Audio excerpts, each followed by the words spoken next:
Hola, salam fans Garuda. Sebelumnya mohon maaf kepada teman-teman karena saya baru hadir kali ini berkat kesibukan akhir-akhir ini yang membuat saya akhirnya jarang upload. Insya Allah sebisa mungkin di sela-sela kesibukan saya usahakan untuk bisa upload setiap hari lagi supaya bisa menemani hari-hari kawan-kawan semuanya. Untuk itu kembali kami sambut dengan ucapan welcome back to my channel. Selamat beraktivitas untuk teman-teman semuanya yang semoga senantiasa dipanjangkan umurnya, diberi kesehatan serta dilancarkan rezekinya sekeluarga. Sementara itu biar adil, tak lupa juga kita biasakan mengucap salam makan pagi untuk para tetangga di seberang sana yang dengan satu-satunya budaya giveaway pemberian cuma-cuma dari UNESCO dengan maksud supaya mereka nggak lagi ngerecokin budaya orang. Sebetulnya saya mau bahas topik ini ketika kita tepat setelah kekalahan melawan Vietnam di final kemarin. Namun karena satu dan lain hal di sela-sela kesibukan saya membuat saya tidak sanggup membuat konten secepat itu. Jadi ya mau nggak mau membiarkan momen ini lewat begitu aja. Cuma hanya karena kita nggak punya waktu buat bikin konten gara-gara kesibukan masing-masing. Rupanya di momen tersebut lah benar-benar dimanfaatkan oleh para tetangga kita buat ngegoreng kita bolak-balik gak habis-habis sampai sekarang. Karena cuma itulah satu-satunya modal mereka buat ngegoreng kita. Karena kapan lagi kan bisa keluar gua setelah selama ini berada di dalam kegelapan yang biasanya cuma bisa jadi penonton dari kejauhan ngelihat kita lawan tim-tim kuat sambil nungguin kita kalah. Abis itu cuma bisa jadi supporter dadakan tim lawan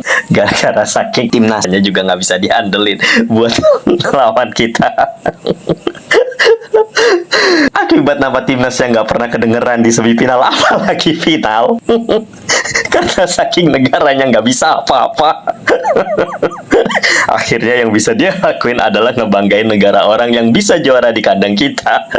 Padahal tim PBB-nya sendiri aja udah pulang duluan. Mereka sama sekali nggak memandang fundamentalnya. Mereka nggak peduli kita mau nurunin skuad pelapis atau bukan. Persetan mau level turnamennya sekelas Star Cup kayak atau Piala Kaleng, Piala Ciki. Yang penting kita nggak dapat piala, itu udah cukup menghibur mereka. Sebagaimana kata medianya yang minim data dan referensi, kalau timnas kita ini di berbagai kelompok umur benar-benar nol trofi dan minim prestasi, katanya.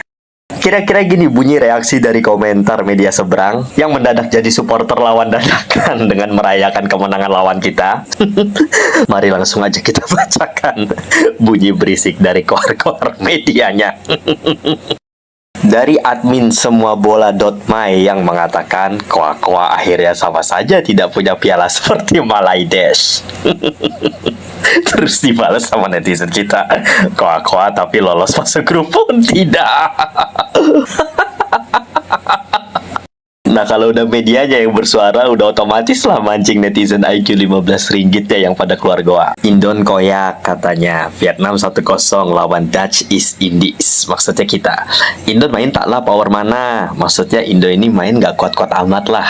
Ya walaupun kita gagal dalam misi balas dendam lawan Bani Nguyen, tapi seenggaknya netizen kita ini paham bahwa ya nggak sakit hati banget lah, karena kan ini juga turnamen trial ya. Tempatnya menempa kawah Chandra di muka bagi skuad Garuda Muda sebelum kualifikasi Piala Asia. Apalagi yang kita turunkan bukan tim terbaik kita, melainkan tim pelapis kita. Tapi hal-hal kayak gini mana masuk ke kepala IQ yang di bawah rata-rata. Mereka nggak mau tahu, yang penting kita kalah. Makanya netizen kita dengan santainya menyikapi kekalahan ini dan mempersilahkan mereka untuk keluar goa dengan bilang, let's go, warga Vietnam berbahasa Melayu dipersilahkan. Beneran keluar dong mereka, lihat aja nih fotonya ada di mana. Biar nggak ngerasa so suci sendiri dengan playing victim. Jadi lihat sendiri, nilai sendiri ini lokasinya ada di mana. Masa ya yang hama kuning modelan kayak gini supporter kita dengan pakai jersey sebelah. Perhatiin bener-bener foto profilnya. Seperti biasa, cuma kami lolos kata dia. Terus kata netizen kita, walah jadi omongan malah ini mah. Tapi kalau statement dia mau kami counter, lah daripada seperti biasa, cuma kami kagak lolos. Yang juara Vietnam, yang merayakan yang gak lolos babak grup. Ngaca blok. Prestasi kalian juga mandul di umur 23, kalah sama Timor Leste. Dan emang bener sih, untuk kelompok usia umur 23 ini bahkan prestasinya aja nggak lebih baik dari Timor Leste. Timor Leste masih mending, masih bisa pernah dapat peringkat ketiga terbaik. Ini lolos grup aja susahnya setengah mati. Dan lagi-lagi media sana mengatakan aib Nusantara, cuma kita yang mampu tewaskan Vietnam. Tutorial ngalahin Vietnam 4-0 ada di YouTube ya warga Indon sekalian.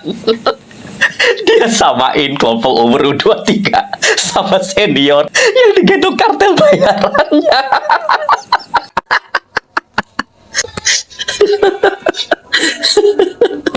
Sekedar memperkeruh suasana. Kita tak selevel. Makanya nggak habis pikir aja kalau masih ada aja yang bilang ngapain sih kita ngurusin sebelah, ngapain sih kita mengcounter mereka. Jadi mereka ini terlalu suci untuk di counter. Jadi kita disuruh pasrah aja kalau dia apa-apain sama sebelah ya. Ini yang ngetahuin kita udah bukan lagi netizen antah berantah, tapi udah di tahap influencernya bahkan ya. Nggak cuma medianya ya. Biarkanlah negara kita diapain sama tuannya, yang penting kita diem aja gitu maunya para malin kundang modern zaman sekarang. Karena yang di zaman dulu tau lah perantaunya kemana. Makanya perhatiin food blogger yang satu ini ya kan. Dia ngetawain kita dengan bilang nggak baik gelak, hahaha. Katanya tuh nggak baik ketawa, tapi dia ketawa, hahaha. Terus dibalas sama netizennya yang lain, tak baik gelak macam tubang, patutnya WKWK.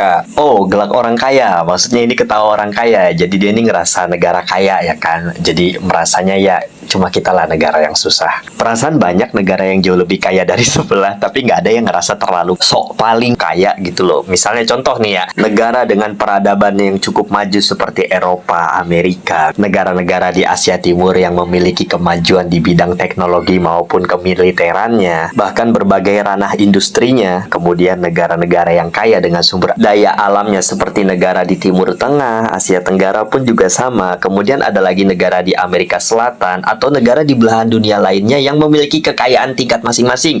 Itu kan adalah sesuatu yang relatif ya, kelebihan di bangsa masing-masing, di tanah masing-masing. Bahkan tetangganya sendiri yang dulu jadi mantan anaknya aja yaitu Singapura juga, mereka memiliki kekayaan dari hasil transit ya kan, tapi mereka yang biasa aja gitu loh. Makanya di situ sempat diingetin sama warga Singapura yang mengatakan datang bila Indo runner up, tapi senyap je kalau tengok Malaides tak layak semi final maksudnya. Bahkan kalau mau lihat negara yang benar-benar maju, nggak ada satupun dari negara-negara tersebut yang saling merendahkan satu sama lain kepada tetangganya. Yang mereka tunjukkan adalah prestasi demi prestasi, bersaing secara sehat. Makanya jangan heran dari sekian banyak negara yang ada, negara lain juga pada punya kelebihan dan kekayaannya masing-masing.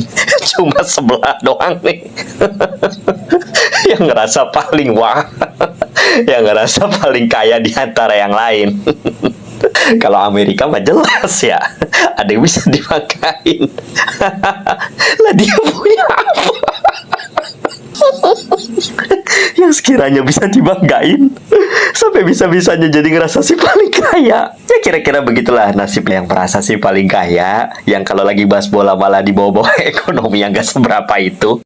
Abis apa boleh buat mau gimana, setiap ngebahas apa aja kalah mulu. Abis gimana mau bahas pakai data dan fakta kenyataan kayak gimana pun ya Pentiumnya nggak ngangkat. Makanya paling bisanya ngebahas kayak gini, GBK adalah tempat latihan kami. Katanya kita nggak bisa ngalahin raksasa ASEAN ya, seperti Malaides, Thailand, dan Vietnam di turnamen ini. Terus kata netizen kita, nggak bisa ngalahin Malaides yang kalah 2-0 dari Pinoy itu. Malaides Giant ASEAN only group stage. Bualan si pelawak yang ngerasa jadi raksasa, tapi cuma mampu mentok di grup stage. Tim yang hari-hari ngikut turnamen apapun, mentoknya cuma fase grup. Terus netizen kita balas yang nge-tweet tadi. Kutul hidung loh bang, mengundang pukul.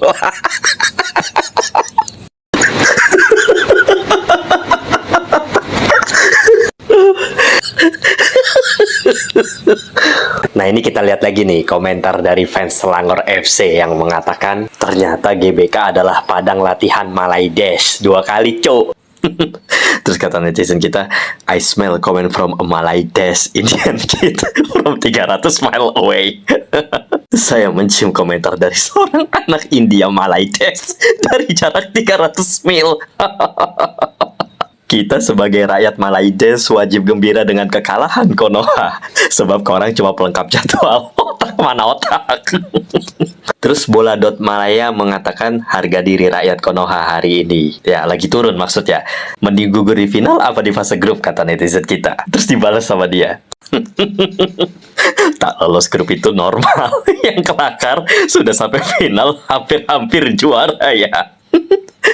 Jadi maksudnya mending gak lolos grup daripada udah sampai final gak jadi juara. Baiklah, terima kasih atas kesediaan waktunya sudah menonton channel ini sampai habis. Dan jangan lupa push like-nya, tekan notifikasi, dan juga dukung admin dalam bentuk super thanks agar lebih semangat lagi membuat counter seperti ini. Terima kasih telah menonton dan seperti biasa, di bawah, I'll see you in the next video.